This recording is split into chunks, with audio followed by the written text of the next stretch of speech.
Ladies and gentlemen, welcome along to The Bat and the Bandit, episode 18. That is 18 of these fucking hers, which is lovely. Fucking great, man. Great, yep. My name is Phil Campbell. I'm joined, as always, by the beautiful Mr. Lee Rogers. Lee, how are you since last we spoke about 2 days ago?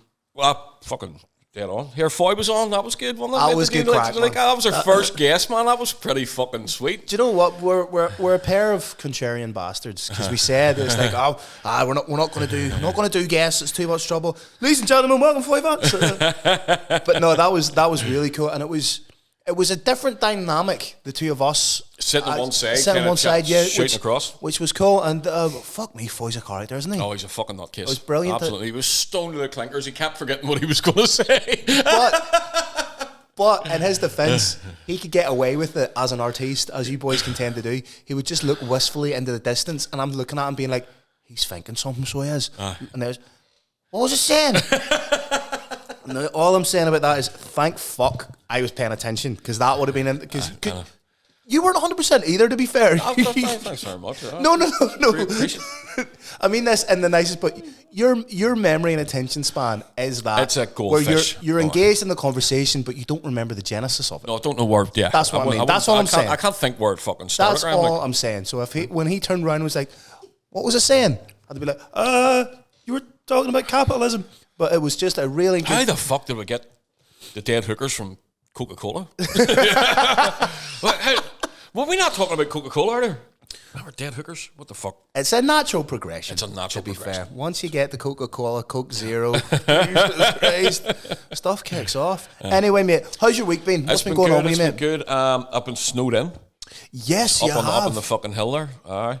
That was an unexpected snow. That doesn't usually happen. Like, you usually kind of fucking know when it's coming, but fucking woke up and the place was just 6 inches of fucking white shit, and I have to get up a lane like this. How does she feel about that? Well, listen, we just don't talk about it, man. Elaine, get it? We just don't really talk about it, you know. It's just one of them things. But yes, mate. So we were in the studio. I think it was Monday night. The snow came down, started really teeming down where you were, and you had messaged saying there was no way you getting out, so I got Nikita at the train station. Yep. She slept in the studio on Monday night to make sure that she could do her day on Tuesday. Tuesday night, I was like, right, I'll leave you back, because Lee lives in a wee village just outside of Larne. Yep. Which is, it's not even like a village, it's more like a fucking... It's a hamlet. It's fucking like 15 houses up the hill. Alas, poor Yorick, you know. Hamlet. Jesus Christ. 2 early in the morning for shit, Phil. Sorry, mate. Keep moving. Was that Hamlet? Might have been. Hamlet's a great show, anyway. Alas, poor Yorick. I knew him, Horatio. I hardly knew you, or something like that.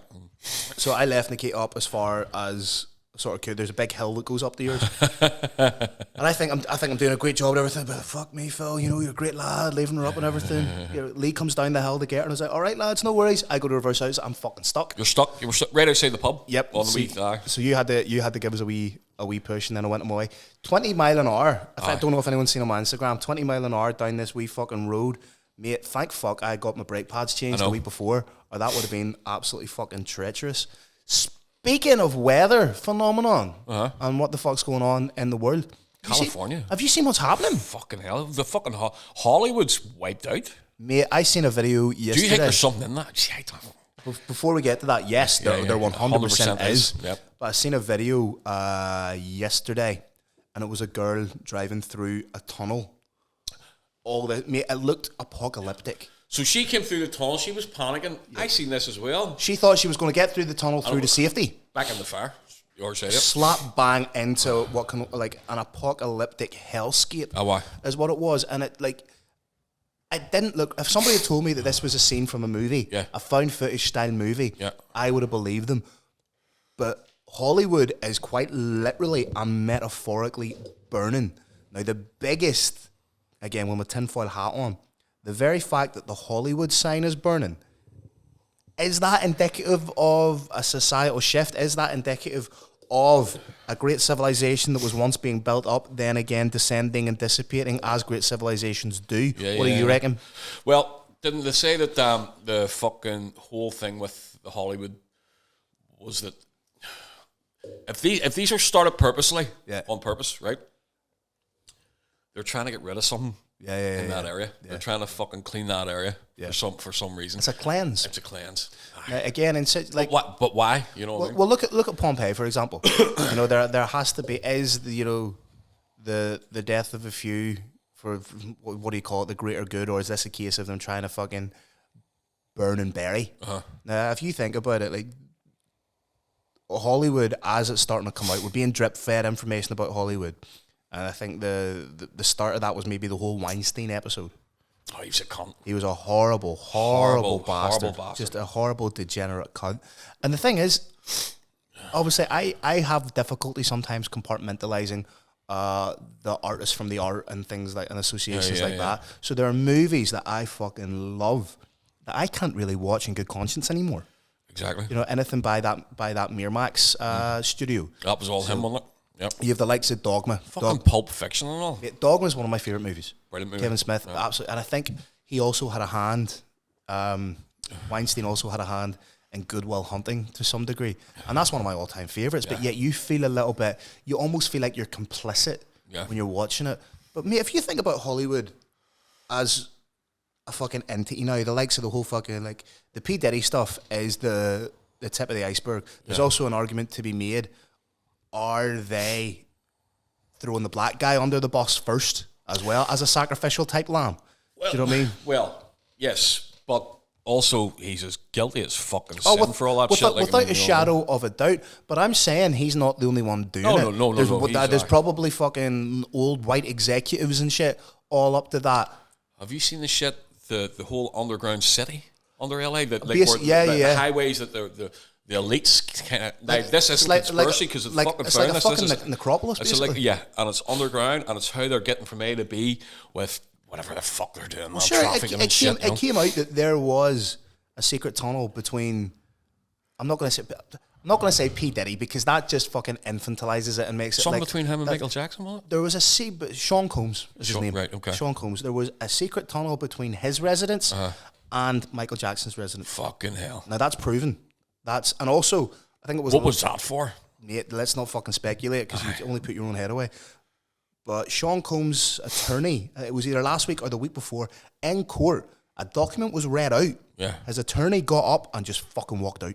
Oh, shit. Now, the contents of that paper, the attorney, there's nothing the attorney could argue? His attorney. He just went, nope. His defense attorney got up, hands up, and walked the Holy fuck shit. out. So I haven't really been following it, man. I feel like I'm voyeurism when you're kind of looking into all that shit. I feel a bit like, I don't know if I want to be. Well, the thing is, this has become entertainment now. Yeah. Trials have become entertainment. Yeah. Which you forget that there's actual human beings involved. Now, obviously, we're sitting here in the North Ireland, far removed from it. So you're almost watching it as a piece of entertainment. But then that calls into question, you know, what passes for entertainment nowadays. The likes of Jerry Springer, for example. There was I think you and Nikita watched it, did you? I seen a little bit. I seen a little bit of the documentary. Mate, apparently he was a fucking nightmare. And the way one of the executives said, if I could get away with it, I would have killed somebody on screen. Holy shit. And that just speaks to the depth of where the fuck. Have you heard of the shit? You're just saying that. Sorry, Phil. No, go ahead. Have you heard of the shit just related to that? Go ahead. That the elites have fucking hunting parties for people and all as well. Again, I heard that years ago, man. That actually, at the time, I just remember Alex Jones was able to sneak into Bohemian Grove years ago. Yeah. And what he said, obviously, he couldn't bring out, this back in the days before he could bring out a fucking iPhone. He might use the phone you have. You know what I mean? For anyone that doesn't know, Lee has an iPhone Spud. But it's got a Trans Am logo on the back. But Alex Jones was able to sneak into Bohemian Grove, and what he said he saw was ritualistic sacrifice. Oh, he's seen the actual sacrifice. He says he's now. What were they sacrificing? Animals, humans? What was? Human sacrifice. Hell, man. Now, for Alex Jones talks a lot of shit.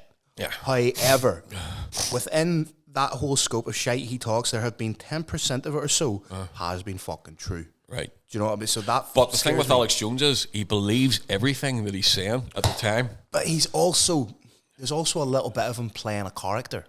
He's playing a character, but nobody's going to play a character to other people's fucking detriment. the way he so plainly did, I think that a lot of the shit that he said and that he was wrong on, he believed. Sandy Hook, for example. Sandy Hook, that was a big one, wasn't it? You aware Alex Jones at all, Jackie Boy? Jackie Boy has a mic this week. I'm not sure if that's a fucking good idea. No, go ahead. I don't even know. Cheers, Jackie. Idea. Very good. Appreciate your time. No, we'll explain. So, Sandy Hook was a school shooting in the States. This guy, Alex Jones, who's a known conspiracy theorist, a bit of a... Infowars. Yeah, bit of a check out Infowars. Bit of a head the ball. He said that he believed that this didn't actually happen, that it was crisis actors, that nobody died, and this was all done as a means of creating mass hysteria to then influence how people voted on legislation. False flag shit and all. False flags, yeah. Fucking crazy. The thing about it was that at the time, I remember at the time going, holy shit, because he was showing footage from this shooting, and footage from this shooting, and showing the same faces. The same faces, yeah. Now, I can't explain that one, Phil. Nope. It's not something that I can explain. However. But there is a lot of people look alike. And there is a lot of people look alike, but also the kind of technological advancements that we have our hands on now. Yeah. As lay people, as a general populace, we're not at the cutting edge. No. We're not at the cutting edge. What we believe... We're 30 years behind the military. Yeah, 30 years behind the military, behind the fucking Illuminati, whatever you want to fucking call it. So, again, at the risk of sounding a wee bit tinfoil hat, there are ways and means in that regard. And what's to say they don't just fucking have a twin or something knocking about to get it in the most simplistic terms. But yeah, absolutely. Well, the thing is, Sandy Hook happened. 100%. There was tore families apart. It tore families apart to the point where protesters. Now, we have bunged up. Go ahead. We have a lot of American listeners. We do, and we love them. We do. So this is not directed at you, because if you're listening to this podcast, you're obviously you've got a certain type of mind. You have a modicum of intelligence and awareness. However, there are a lot of Americans are very easily led. Yeah. Very easily influenced. Yeah. Especially if, like, a charismatic leader in any kind of scope will then become a leader of man. Yeah. You know, like, like, not to fucking, this isn't turning into a radical left podcast, but if you objectively look at it, Hitler was a leader of men. Yeah. Do you know what I mean? He had charisma. If you listen to the charisma, that's the fucking key. He had charisma. Like the one thing I've often said about Hitler, his riz game, unbelievable. But the thing about him was, sorry, just keep what you're thinking there. But I was watching the other day, and somebody had kind of, well, they've obviously done it years ago. Did they translate the beer hall putsch? The fucking that footage, yeah. The Munich beer hall putsch of 1930. It was nothing. It was nothing over. It was just him championing Germany. Yeah, it was the way he was doing it. Yeah. You look at him and go, that cunt, he's an evil bastard. Yeah, because anything in German. Excuse my German. Excuse my German. I think you just shouted shit. To be fair, shout. But yeah, he was like, if you can get people in with a slight nationalistic hook to begin with, because everybody should be to some modicum patriotic and take pride in the area that they're from. If you can use that as an initial hook, then you can start being like, and we're proud of where we're from, and we'll defend where we're from, against the Jew, oh, okay, all right. But there will people who will like mob mentality kicks in. Course, do you know what I mean? So half of them are going, and half of them are going, shit, you know what I mean? Then if you look at it, when was the Munich Olympics? 36? 36? You think about it, all the people in that arena fucking giving the Heil Hitler salute. There are English athletes. There's actual footage and actual pictures of English athletes competing in those Olympics, giving the Heil Hitler salute. You know, there was National Socialist Party in England as well, with leaders who were very, very like him himself. And then jump to the modern day, you've got the likes of the EDL and all those types of cunts. Well, there we go. Yeah, fine. But anyway, how did we fucking dovetail into that? I don't know. Where were you? I was. There's fucking cops away back here. They're not for us. Fuck me, I did a 5 ants there. But then again, if you look at what's going on in Hollywood, I believe that Hollywood is being burnt for a great restart. Yep. If you think about it, if Hollywood burns and is the end of an era, the end of a civilization. If it burns, what burns with it? What is then hidden? The elites, the Illuminati, the rapists, the pedophiles, the sex traffickers, the enslavers. it'll all be burnt with it. Yeah. And all that can be hidden. Yeah. And there'll be documentaries about, this tragedy that then happened in Hollywood. And different conspiracies for fucking years to come. And we all have to band together to bring Hollywood back. And Malibu Beach is burning. All those big fucking beachfront houses and all. I mean, the fires came pretty fucking far down the sea there. Right in line. Fucking. How did it start? The Palisades. How did it start? Completely inflamed. This is where it gets dicey. So, what do you think? No, well, I heard a theory that once these fires start regular, right? Mm-hmm. But the winds have never been perfectly right to take it that way. Is that the Santa Ana ones? Yeah, the Santa Ana winds. So they've never been perfectly. They've always took it a direction that has destructed, but has never kind of went that direction. And this 2 or 3% of a fucking knock on the wind has sent it that way. Do you reckon there's a bunch of government lads sitting there in fucking hazmat suits with wind blowers, leaf blowers? What do you call that? The weather fucking thing that they talk about. Meteorology? Yes, that's the name of the actual fucking science. Yeah.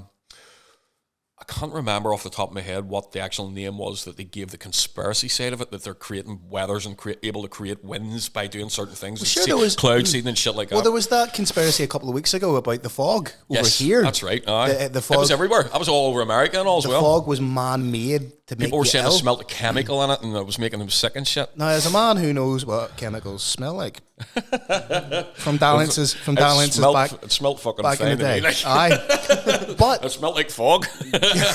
What does fog smell like? Made you a bit wet, though. Allegedly that fog was the reason everybody was sick. Again, you could go down a rabbit hole conspiracy theory it's the wise. Time of fucking year, it could be by the time of year, and I for one cannot wait to get my 12th vaccine. if we're getting in that, we're not going to dive into vaccines. I'm getting no more. So to go from the sublime to the ridiculous. Okay. A few interesting things happened to me this week. Go. So, one, I thought I broke my cock. Right? Why are you laughing? Because I've done that. Okay. I thought mine's been bent double before. Jackie, have you ever broke your cock? Nearly. Go ahead, tell us that story. Go, Jack, your turn, kid. Just popped out. That's the issue. Just fucking hit the floor, did it? Thought it was longer than what it was. So popped out. I want to preface this by saying self-care and self-love is very important. Yes. There is no embarrassment or shame to be had in this. So, going through my nightly ritual. Okay. Shower, moisturize, wank, cleanse, pull the front bumper clean off myself, sleep. So I'm in bed, giving it a wee going to town, and this happened 2 nights in a row. I was like, "There's a cut on my cock. There's a cut on my something doesn't feel right. My penis is in pain." So I go full detective, stand up at the mirror, fucking the shape of a question mark, moving bits and all out of the way. I had the dick and balls looking like a division symbol, whatever way I can throw to them, to try and find this fucking division symbol. To try and find this impediment, right. to try and find this, and I was like, right, no, it's fine.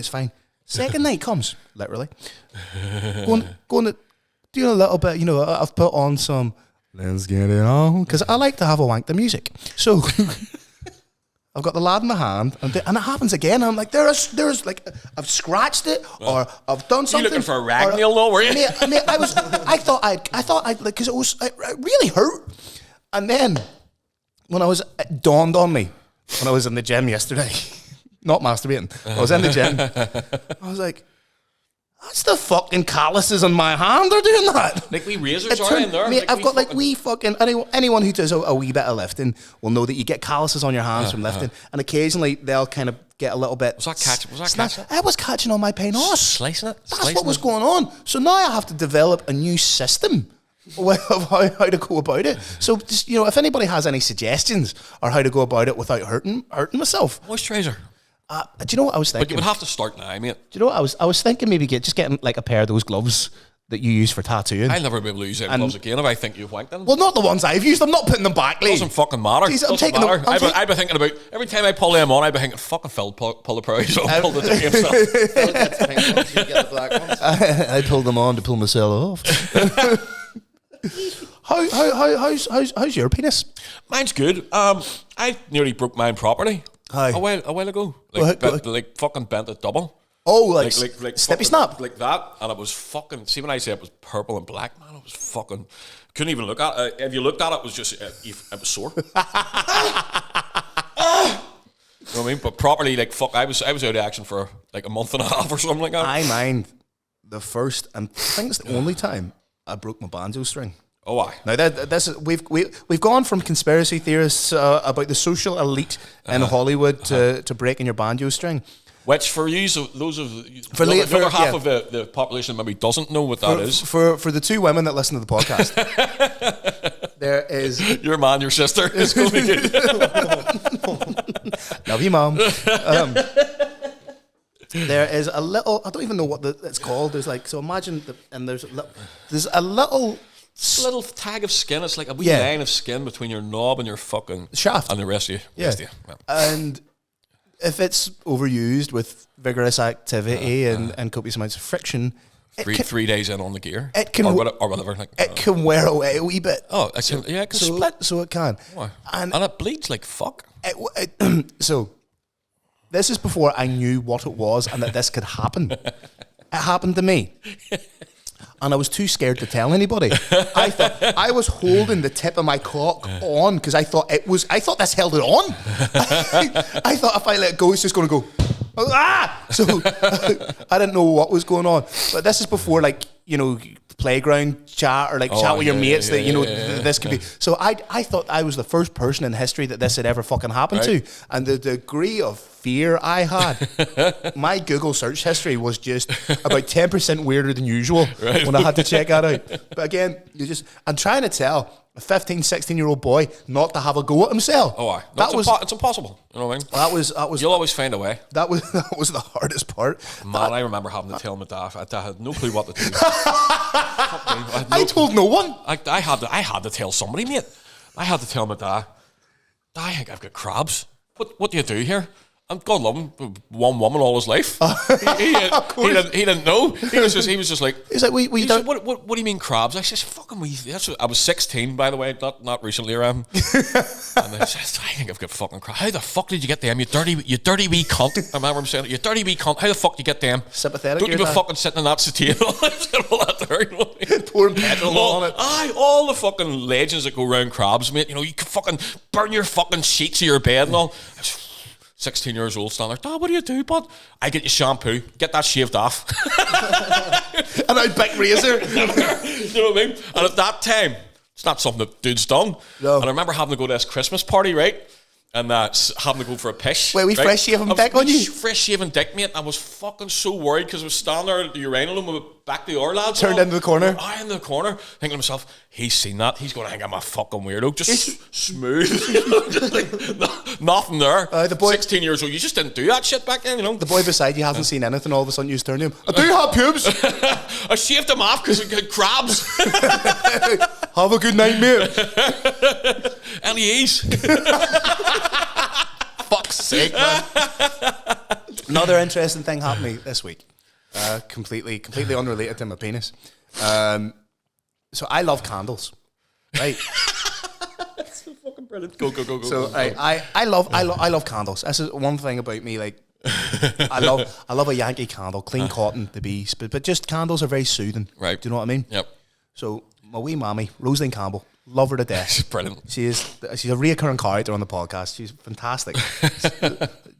My ma loves two things, right? Jesus and being late. Jesus and being late. Brilliant. Anyway, go ahead. That's fucking fantastic. Love her to death. And she was like, "Oh, I got you a wee candle." So I'm thinking, "Oh." I was pissing myself. I was like, what do you hear this, Jack? I was like, Rosalind splashed out on a wee Yankee for her boy. Lovely job.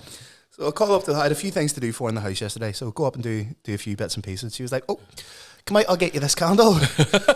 So she opens the boot. I'm thinking, why is a candle in the boot? Surely that would just go in the fucking passenger seat. Just go in the passenger seat or something. And all I hear is her fucking struggling. She hands me this fucking unit. It's all like fucking this, and it's got a floral decoration and all around it. She's like, I just seen that and thought you'd like. It's a fucking chapel candle. She's been giving that to a priest. It is a massive. This would like be on a fucking pulpit or something. I mean, and we like gold bits and all around the handle, like properly. Do you know? They're the Christmas. Had it been lit? Hadn't been lit. These are that's the Christmas decoration colours. Oh, for fuck's sake! They've give her that. In the chapel. Kind of go. The colours are cyclical. They're seasonal. Yeah. So now that we've moved into different phases, it's going to be the Easter colours, right? So now one of two things has happened. The priest has said, Rosaline, we can't use this candle anymore because it's a Christmas. Do you want it? Or everyone's back's been turned, and my ma's been like, well, I won't be able to use that until next year. I could replace that by now. Now the thing is, my ma. Now, again, I want to preface this by saying how much I love my ma. My ma doesn't think I'm a very smart man, right? Because my ma still thinks me as a wee 8-year-old that pissed himself. Once, right? Once. Except you're a 36-year-old, which still you piss suck, yourself. You suck one fucking dick, mate. And you're a cocksucker. Right? So my ma's thinking, excuse me. He won't know this is a wee chapel candle. Wee chapel candle. It's the size of Jack's head. So that's a big candle. It's a big fucking candle. It's a big head. So my ma won't know. Or my ma will think that I don't know that this is a chapel candle. So she'll get a wee kick out of knowing that I'm in the house lighting this. And it's a Jesus candle. It's a Jesus candle. Jesus candle. Not knowing that I'm watching The Chase or something or bucking some girl on the sofa. When it's lit. Do you know what I mean? So I just said that for comedic effect. That was hyperbole. But then this called it. Then it got me thinking. Right? It got me thinking, mate. So again, love my ma. My ma's a very pious wee woman. Aye. Now, there have been times where I have found what I can only describe as religious artifacts. This is brilliant. around my house, right? Oh, mate. There was one time in the car, I was just looking for something, pulled down the dash and a wee fucking St. Christopher's miraculous medal pulls down. Saint, now, I never fucking put that there because I'm not a religious man. I'm not of the Christian faith, so to speak. So all these little things. And I remember, I almost died in a car fire about 2 years ago, right? And I remember saying to my mom, I was like, fucking load of fucking use that St. Christopher's medal fucking dead me. She's like, well, did you die? I was like, fuck! Did you die? Fuck! She's fucking got me there. She would do that. She would drop wee things around the place for you. Mate, I find... And then probably going away going, Jesus is watching him now. I've got you now, son. You won't be wanking in that house now. I am. But anyway, so just a few sort of musings I've had. Just reminded me of something. Go ahead. Years ago, whenever we were kids, our house was on like a bit of a cul-de-sac, a wee bit of a green field outside it. Yeah. So I was... Fuck, nobody actually knows the true story here. Is this an exclusive? It's an exclusive. Brilliant. So I was at my older brother's fucking window of his room, looked out on the street on that green bit. Yeah. And his TV was on a bracket on the wall, right? It was one of them thick fucking big square TVs, you know, right? And it had a video player on it. And it had a porn video, right? So I was the only one in the house. He was out fucking, wait to hear this. All my wee mates were all playing out in the green, right? I was about maybe 12. I was fucking stuck this on. I was watching it. The next thing, I looked out the window and see my ma's car coming down the street. Right? So I fucking off the fuck, tape back underneath the bed, thinking to myself, I'll rewind that back to the exact numbers later, but at the minute, I just need to get out of the fucking house. So I get out of the house, over the fence, out the side, started playing my wee mates, kicking the ball about, just as she was walking in the house. So she called us all over. Were you in the house? No. I was coming down, that TV was on in there. My ma, she would have been quite religious, you know. Yeah. Says, I think there's something in this house. It was fucking me. Was you having a wank? Me having a fucking pounded bar myself, right? Right? Wee wanky goes. Aye. But fuck, what did she? She got the fucking... Like the pages of the Bible, it said certain things, and all. She said it all out in the room and all. Got my dad's dogs up, and also she had no fucking sniffing about. His dogs have ESP. I think there's a poltergeist in this house. His TV was definitely on, but it's completely like switched off whenever we get in the house. It's fucking me, mate. You know what I mean? My older brother's fucking porn video. So, even remember the name of it? Swedish erotica. There you go. So the mystery of the poltergeist was solved. It was just wee Lee West Coggin. I went along with it and all. Like, I mean, that's mad, man. Well, she was creeping me out, mate. She was actually, there was shit she was saying. Like, she was going, stuff that can do that and all. Here's the Bible verses and all out on the bed and all. And fucking me sitting there going, fuck me. Should I tell her? Should I say to her? He does me, oh fuck me. In a nominal padre, hi Mats. That's my. Ooh, fuck. I heard something all our day. I probably did say shit like that. I'm the other day I seen something in here. Winding it up. Fucking. Do you know what? Shit you do. That provides us a lovely wee segue from one supernatural to another. Start of the new year there, I went to cinema. Yeah. Went to see Nosferatu. Mate, now I'm going to do a little bit of a review, if you will. Yeah. I fucking loved it. Yeah, we went and seen it the day after you. Yeah. I think it's because I was waxing so lyrical to you and Nikita about it. Well, I know she wanted to see it anyway. I didn't realise it was the exact Bram Stoker's Dracula story, but told in a slightly different. Well, this is what's interesting. Different names, different. This is what's interesting. Now, somebody thought that somebody messaged me when because obviously if I like something, I'm all over it. So I posted that I really liked it, and somebody sent me a message being like, "Do you not just think it was like a rip off of Dracula?" Yes, it fucking is. That's the point.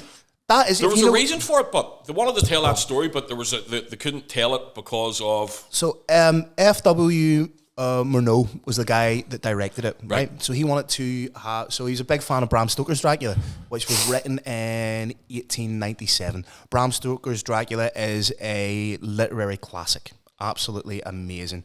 Take your word for it. No, it's fucking fantastic. It's genuinely fantastic. So he wanted to recreate this, but due to licensing and due to copyright, he wasn't able to. Yeah. So he basically.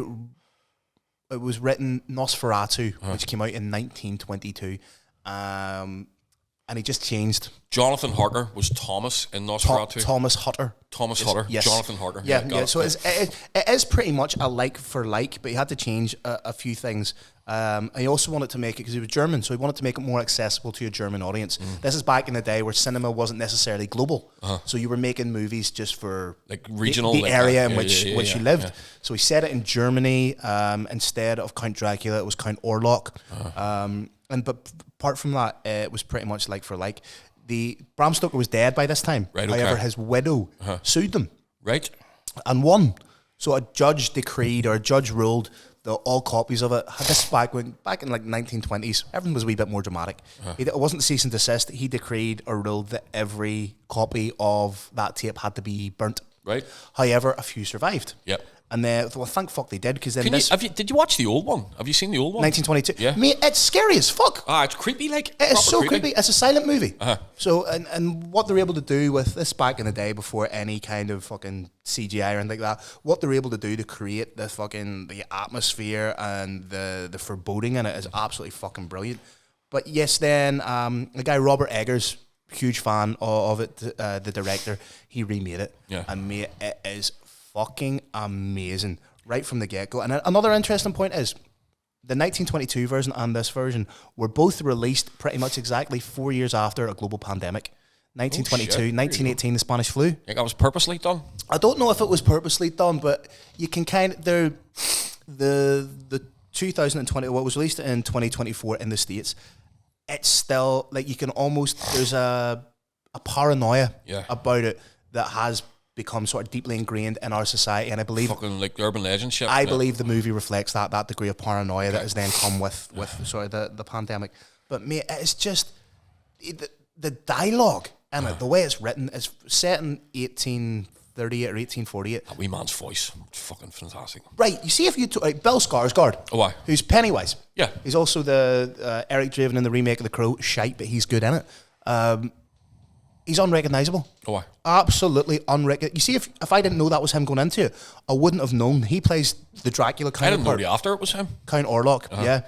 And what I love they've done, because like vampire movies, as we know, they romanticise the the vampire. Yeah. He's sexy, he's suave, he's seductive. They made this cunt scary. Aye, like a decrepit. Aye. You know, he was like, and I love twisted evil, gnarled, fucking, old, decomposing. Yeah. And the voice that Skarsgård, this isn't a modulated voice. This isn't it's him. Yeah, it's genuinely him. He trained with, I believe it was either a Romanian or a Russian opera singer to naturally bring his voice down an octave. Who's your dialect coach? Who's your dialect coach? It was fucking amazing. And they had William Dafoe in it. He's great. And I have never seen... William Dafoe's been in a few bad movies, but he's never been bad in a movie. You see, that's where you and me... If I see a bad movie, no matter how good, you can always pick out that he's doing great in it. Yeah, movie shit, but I can never do that. I'm just like, fucking hold him shit. I can... And I loved... There was a little bit... If anybody... Like, I wouldn't say I'm a cinephile, but I like movies. You know, I really like movies. There was a beautiful little nod to a movie that William Dafoe had done in 2000 called Shadow of the Vampire. Right.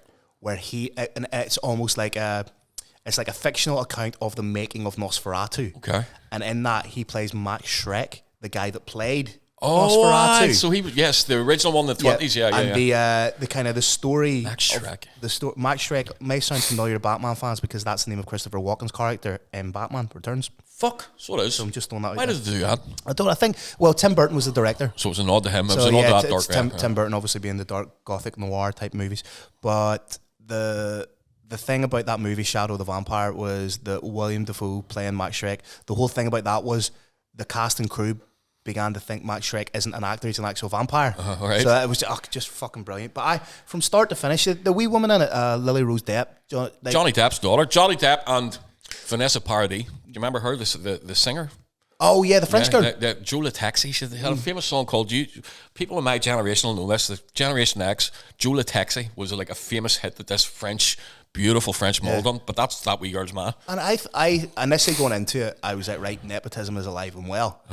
But she was fucking... What's nepotism mean? Nepotism where you only get an opportunity in life because of who your parents are. Got you. Okay. So she would be like me then. Described as... she would be described as what's like a nepo baby. Right, okay. So I thought she was only getting this opportunity on a grand stage. She was fucking great. She was fucking spellbinding. Nah. My problem was I missed half the movie. Go for a piss? Because as you know, I am not a fucking fan of, I mean, rats make me heave. Yeah. So a lot of the time I was just like, fuck me, is it over yet? Is that away yet? And every scene had fucking millions of rats in it, so I actually missed like half of the visual. We had behind your hand, were you? I proper like fucking... Speaking of rats, you know, PETA, the thing to do with like looking after animals and all, right? They released a statement saying that they were boycotting the movie because of the depiction of rats. It was there were plague rats in the movie because of how rats were being depicted as harbingers of death and carriers. Cunts. They were fucking plague. They fucking put the Black Death around the place. I tell you what, you know, you live in a fucking privileged environment when you're sitting there in the offices of PETA being like, right, we need to send this to the rat PR department. But fuck off. It's great. We need to change how rats are perceived in society. How many rats have wrote into us with their complaints about that movie? We must stand up for the rats. They can't stand up for themselves. Jesus, so that I thought that was a funny wee caveat. Peter was sitting there being like, "We're doing this for the rat." Fuck up, wear a fur coat, you cunt, would you? But all in all, eat a burger, you bastard. Eat a fucking burger, would you? One thing. Again, I thought the movie was flawless, apart from one. And you know, when I get a wee beam up on it about something, I would kind of like, this really grated on me, right? So, in Dracula, the original Bram Stoker, the novel, he travels from Transylvania, which is in Romania, to Whitby Bay in England, right? Yes. So he has to get a boat, right? Uh-huh. In Nosferatu, set in Germany, the Count's in Romania. Why was he on a boat? Why is he getting a fucking boat? Well, the Carpathian. So it's the Carpathian Mountains. They refer to it as the Carpathian Mountains, which encompasses Slovenia, the Czech Republic, and Romania. Now that's all landlocked and connected to Germany. So why is he getting a fucking boat? We should look that up. This would be great content for people who are just listening. Sorry, hang on. Give me 2 seconds because I want to know now. Again, I could be missing something entirely. Carpathian. How do you spell that? Carpathian Mountains. Now I know that Romania is beside the Black Sea, so unless he's circumnavigated for no fucking reason, But surely the purposes of transit would make more sense to go from the Carpathian region by land to Germany. Because Hutter does it by horse. I don't know, a wee second. So he goes from Germany to the Count. Right, so there's Berlin. You can't do it through the... No, you can't. Right, okay, no point taken. So that just kind of... But again, that's just me being a pedantic bastard because of the way my head works. But I absolutely loved it, and it kind of reignited my love of... It kind of reminded me of how much I love the vampire lore and genre as a movie. Right, take that one aside. What was your favourite vampire movie? Movie. Now, Twilight doesn't count. Yes, it fucking does. It 100% fucking does. And Twilight. I don't care what anybody says. People pretend they're too fucking cool for Twilight because mob mentality. I've never seen it, any of them. Oh, they're just shiny vampires. Aye, they are. That's the crux of it. But it's it's a wonderful love story. It's a woman's choice between necrophilia and bestiality. I don't think I sold it right there. No. But vampire movies. Underworld. Do you remember the Underworld series? Yes. With Kate Beckinsale. Yeah. And addressed 90s? Early 2000s, where she's in like a leather bodysuit, raking about, killing boys, just looking fucking fine. So you were just wanking to it then? So that's what I broke my knob. That's a wee recall. But on the Underworld series, Interview with the Vampire is a classic. I like that. The Anne Rice. You read the books, didn't you? I preferred the book. The book's fucking... phenomenal. Yeah. The book's off. Anything that Anne Rice done. Actually had a bit of a chat with her one time years ago. She's dead Fuck now. off. Oh, her and I had a wee chat back and forward for like fucking 3 or 4 emails. Well, don't just gloss over that. Tell me about that. No, it was just kind of because I was wanting to write a song, but I was wanting to kind of like a dark gothic romance. Write it from the perspective of. Which I didn't, because it was her that actually told me this. She said, well, you know that Moon Over Bourbon Street by Sting was from Interview with a Vampire. Was him inspired by the book Interview with a Vampire. That you see when you say it out loud, it makes so much fucking sense. But I didn't know that until she says, yes, Sting had done wrote a great song called Moon Over Bourbon Street. And I was a massive Sting fan, and I was like, oh, fuck, I know that song. I never even thought about that. Sting used to live in Whitehead. I did used to live in Whitehead. Aye. Anyway, so I just wanted to contribute. So I had kind of chatted back and forward to her for a bit. And told her, because I'd read the whole series, man. It was something. I'm not a good reader. I don't have the concentration for it now, but back then, that they caught my attention, you know what I mean. So and I loved it. So her and I had a wee bit of a back and forward. I was going to write a song, and then when I realised that Sting's Moon Over Bourbon Street was about it, I was going, you can't compete with that. Like, you know what I mean? I'm going to write something, and that's in my head now. I'm going to say some of his lines and all in it. You know what I mean? That's cool as fuck. That's nice. Other great vampire movies. Fright Night, the original. The original. Do you remember who played the vampire in it? No. Billy Bob Thornton. Was that who it was? Yeah, you see if you go back and look at it. I'd like to revisit that again, but I remember watching it and just going, this is fucking brilliant. The old house and all the stir. Colin Farrell played the character in the remake. Yes, that's right. The Lost Boys is a Lost classic. Boys is the best one ever made to me anyway. That is was it Kiefer Sutherland? Kiefer Sutherland is fucking fantastic in it. And there's I think they're only noodles, Michael. Even they're only noodles. How's your maggots? There's the opening scene of that. I think it's just the very opening where it's the doors. They're like overlooking the boardwalk. People are strangers when you're which was a cover. Wasn't the Doors doing it? Really? That was a cover. That was a 80s rock band who had covered the Doors to make it more accessible for the 80s. Oh right, I thought that was the original. No, that wasn't the original. No, that fucking absolute belter. Have you seen Renfield?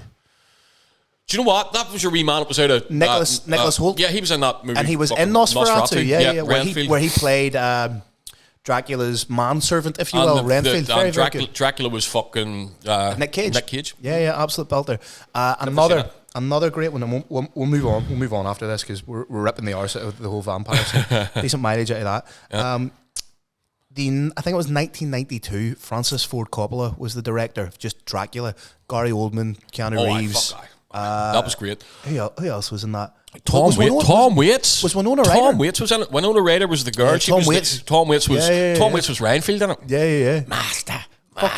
He was eating the bugs and all. He was brilliant. I love Tom Waits. For those of you who don't know who Tom Waits is, please go and check him out. Tom Waits is a legend. He's been in loads of movies, but his music is fucking...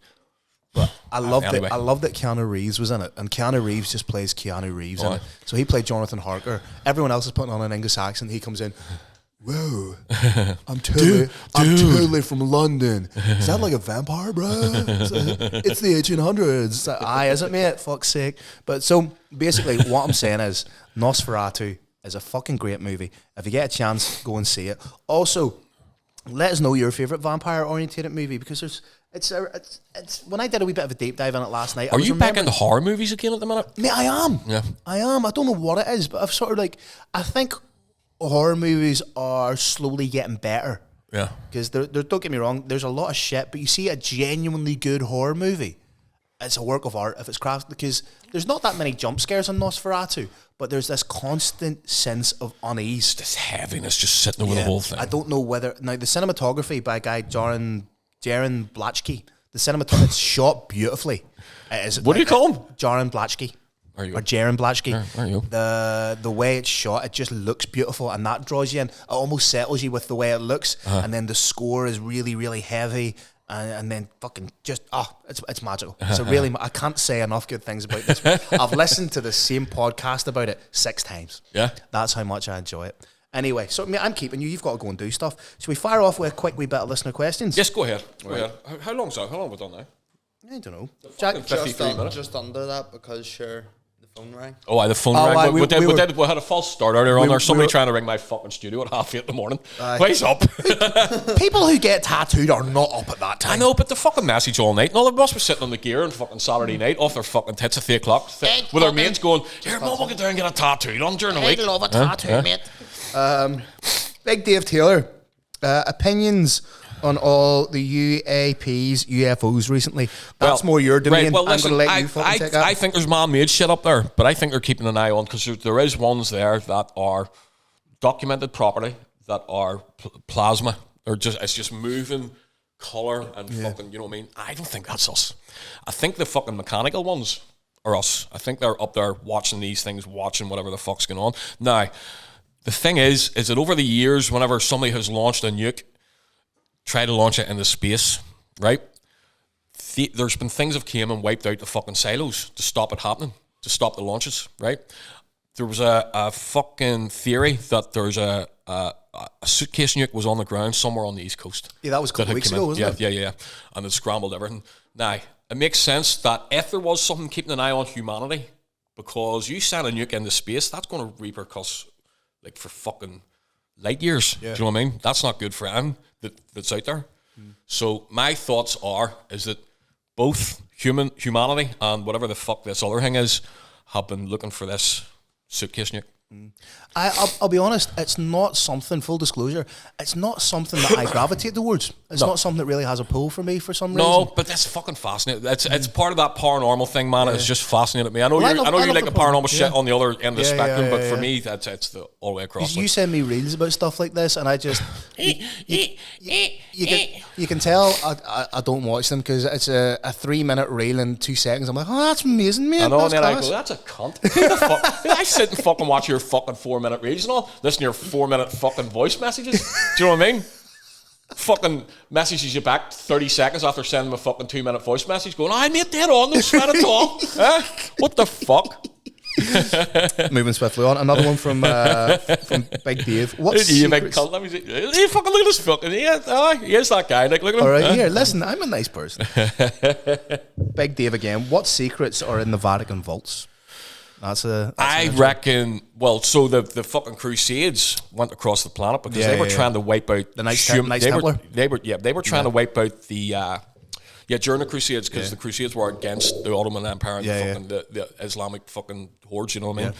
So what they were doing at that time was, whenever Christianity came in and the Roman Empire had a lot of fucking power, it became a church. So they had pushed that agenda towards the people, because the people had lost faith in the Roman gods, which were essentially the Greek gods renamed. Mm-hmm. Okay, so whenever they get turned over, so they thought, let's create a fucking god. Let's create a god, which they done. So they used all these little stories about this person in the Middle East who was out teaching people a new way, which essentially was Buddhism. And according to paintings, was a white man.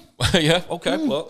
Well, that's speculation, but but I mean, like every sorry to interject, but my ma has fucking the Sacred Heart and everything, and Jesus is a big old white man in that picture. Every Christian kind of fucking faith insurrection in any country will have Jesus depicted as their color that they are. Their indigenous appearance. Yes, that's exactly it. Which you don't really mind, because if he was the God of... He is all things to all men. He's all things to all men, exactly, right? So what had happened was that they had said, we can't have human history sitting out there while we're trying to say that human history is this. Yeah. We're strong enough and we're big enough. Let's send all our ones out to pull any fucking history away from any civilization, because we're going to usher in this and tell them this is all the history that there was. So all that is in the Vatican. Ark of the Covenant, possibly down there. Quite simply, to really break it down in the most simplistic terms, what I think is in the Vatican vaults is the truth. Right. Oh, yeah, but of course it is. Quite simply, well, Graham Hancock said it. We're a species with amnesia. We don't know where we came from. We don't know who we are. Who said that? Graham Hancock. See what I did there? But no, I believe the very things that could destroy the institution of Christianity are held by the Christians. All right, but here it only takes the fucking a proper, say a mothership just appeared in the sky. That fucking wipes out Christianity. That wipes it out. Yeah. Christianity is a thing if you're looking at the teachings of this person who was in the Middle East. That's the thing. When you start going down the road of Son of God, incarnation of God as a man, I think that's where it starts to fucking go wrong. Yeah. But that is a very much a Roman Catholic Church thing. Yeah. You know mechanism of control. We've talked about it loads exactly. of times. Moving on then. From Big Stephen Bailey. After seeing your stories, I just wanted to comment again about how I love how Lee is the lighter to your fuse. Now, I don't know if I agree with that. Go. Like, would you? No, I'm a passionate man. You're very easy, just... No, there are only one or two things. There are only one or two subjects that will elicit that kind of reaction from me. But I know what they are. Yes, you do. I know all 3 or 4 of them. Yes, you do. And it's, it'll be 4 because it's an even number, because it can't be the odd numbers. Do you know what this cunt does? See if we're sitting watching a movie and I turn it up and it's up to 47. Either one up or one down, mate. One up or one down. My anxiety goes through the fucking roof. Right. But do you agree with that? But I think that's weird as fuck. Now, Jackie. But here, I never argue. Always, no, you don't. No worries at all. I appreciate that, because I'd end up pulling my own fucking hair out.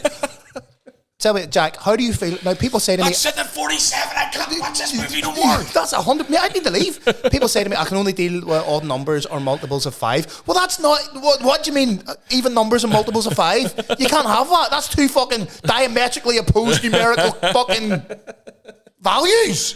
That's fake autism, mate. Don't worry about it. You're the real deal, kid. I know that. People just I'm trying to be kitchen kid. I have a niche.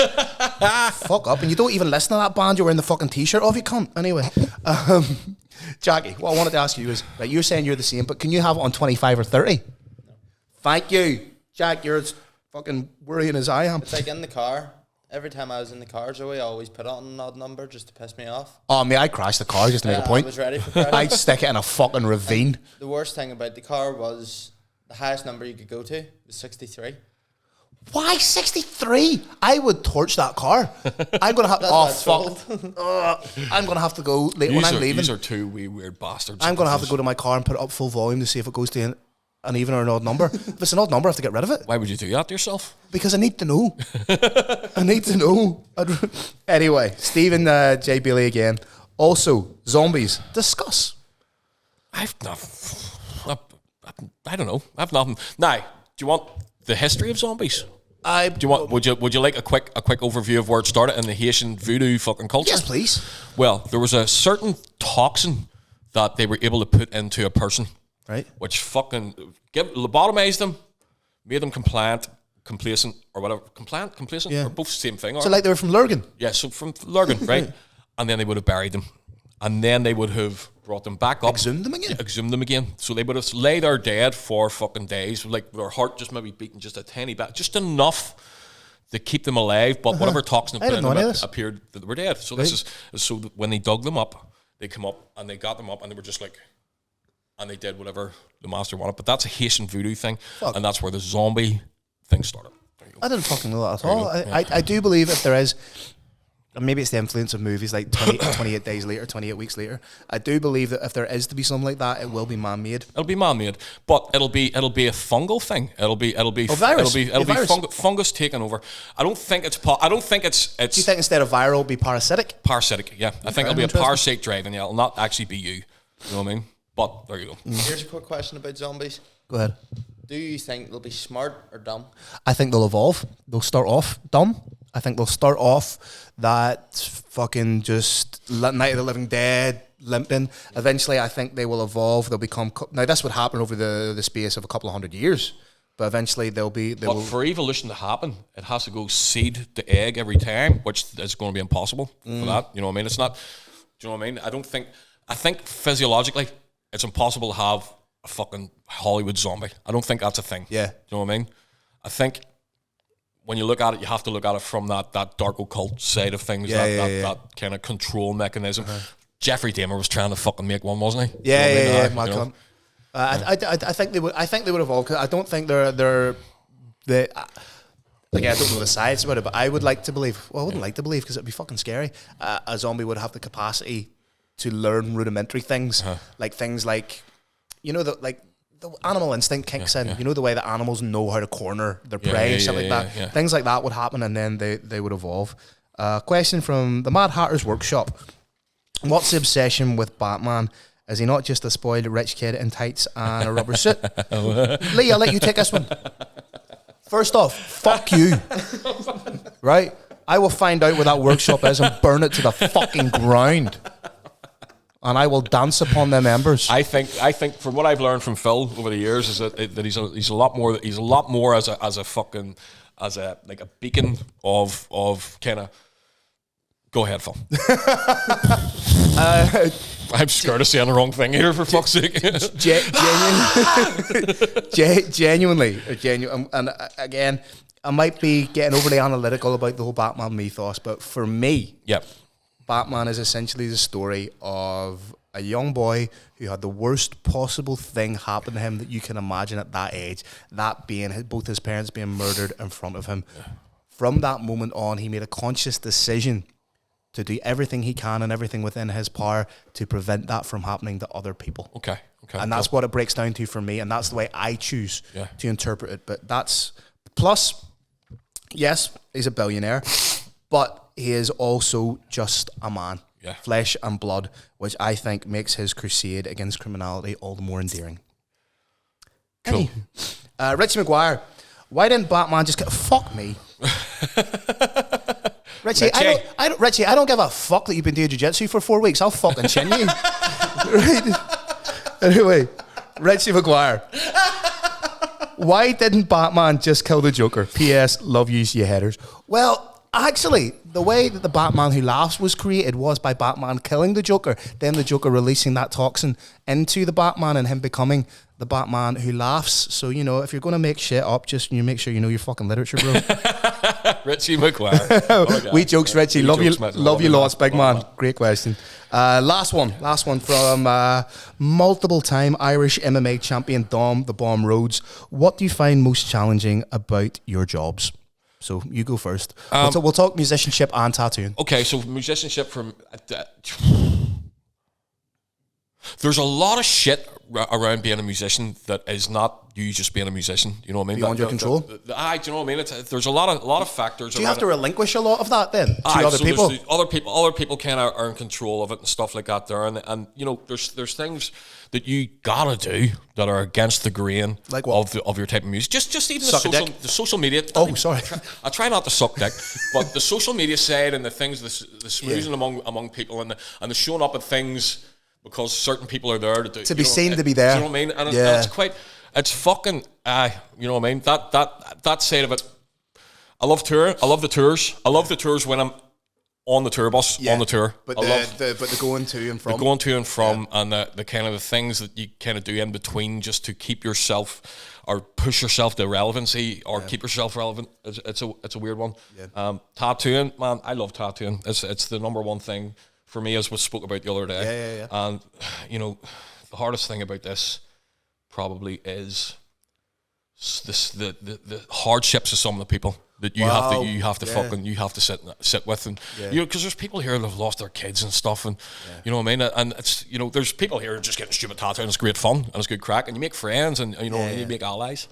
But there's a lot of broken people come in here to just to feel something, man. And I think that's, for me, that's quite hard. And hopefully by the time they're in here and out here, they're a wee bit less broken. That's all. Well, that's that. Yeah, and that's all you can hope for. I mean, you may have came across them numerous millions of times in the studios over the last 15 years, man. You know what I mean? That's crazy. 15 years. Fuck, that's scary to think about. For me personally, I can relate to what you're saying about having to be seen, to be standing beside somebody, getting your picture taken with somebody. I think social media has ruined a lot of this, because I actually posted something the other day. So I was watching.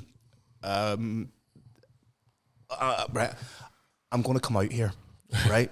So, give me your hand. Ladies and gentlemen, I am a football fan, right? And I'm sorry.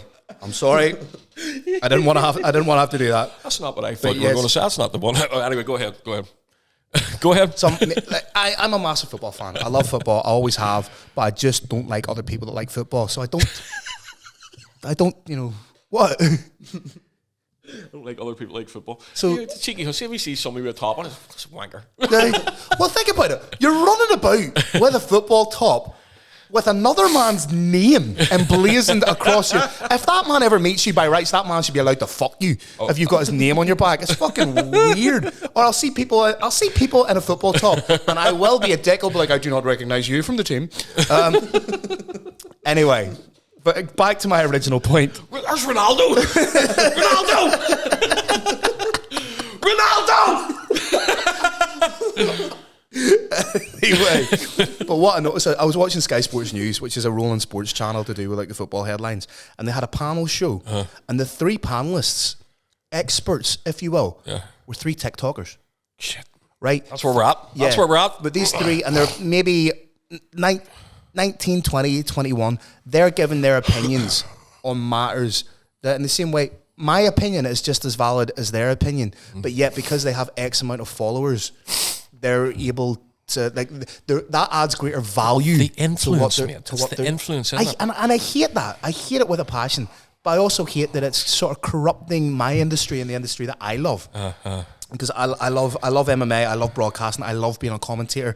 But now I'm seeing people creep into this sphere just to exploit it. If that makes sense. People because they're monetized, aren't they? A lot of people are monetized, and a lot of people don't have the best interests of the sport, especially at the regional level, especially Irish MMA. Like I'm fiercely protective over Irish MMA. So for people to come into the sphere just because they see a niche and a way of gaining followers and making content and shit like that, that's the part of my industry. To answer your question, Dom, that's the part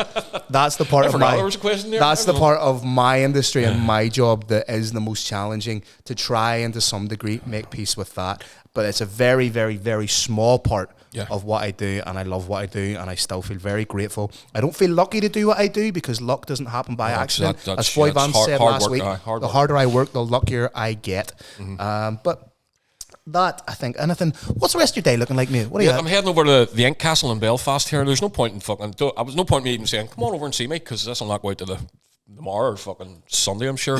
But I'm heading over there. I love working with those lads. Great bunch of lads. Yeah, great bunch of lads. Perks away, Catboy and Jackie and young Jack will be there. Brilliant. I'll have a bit of work to do, and then I think I go, once I get my work done there, I'm going to head back across and see you guys here in my own studio. Happy days. Well, I'm just going to keep the ship steady while your darling wife works away. Maybe go for a nap on the sofa in the back or something. You know in a bad mood. Just be careful today. I'm going to leave you with that, right? Brilliant. On that bombshell, folks. Ladies and gentlemen, thank you so much. Happy New Year. Yes. Yep. Thank you very much. This has been The Bat and the Bandit. Also, shout out to Joe from Inspired Gym just before Inspired Gym. I was in the gym a couple of days ago, just working away. My gym is now 24 hours, so I go at night because I don't like people. So I'm working away, and a gentleman in there was doing his stuff. We usually give each other a wee wave and a wee nod. He was getting ready to leave, and he motioned for me to pull out my headphones. And he was like, "Sorry to bother you. I just want you to know that I've been listening to the podcast and I really enjoy it." So we really appreciate that. Absolutely, and that's happening. Yeah. That's happening a bit to both of us now. So there's people anyone that is listening, that is enjoying, please feel free to come up. Let us know. Let us know what you like. Let us know what you don't like. Let us know what you want more of. Let us know what you want less of. And can I just say, we're thinking about doing a live one of these, aren't we? Well, maybe not live, pre-recorded, but with an audience. With a live audience, which would be great. Maybe down at Evolution Boxing Club or something. Jack, what do you reckon? Good. Good idea. Good. You know what I mean? Actually get it live as well. Yeah. Okay. Stream it. We're going to get a new piece of kit. Yes. Happy days. Right. Happy days. Well, listen, folks, that is us from the Bat and the Bandit for this week. You know where to find us on social media and all that kind of stuff. If you're listening to this, you know where to find us. But we appreciate the support, and we will see you next week for episode 19.